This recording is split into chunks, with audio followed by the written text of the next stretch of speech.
Yan, pakinggan mo Ate Pia ang message ni Kuya Robin. Nang bukas sa puso. ito na oh. Happy Valentine's, mahal ko, Pia.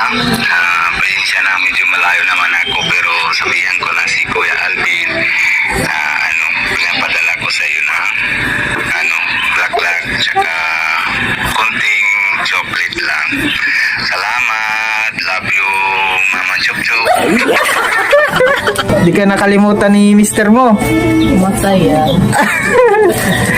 Salamat sa flowers. At Kahit kahit malayo, hindi hadlang sa pagmamahalan ni Kuya Robin. Namimiss mo na Ate Bea, no?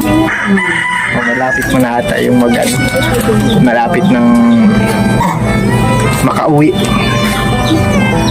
At natawa ako sa message si Kuya Robin.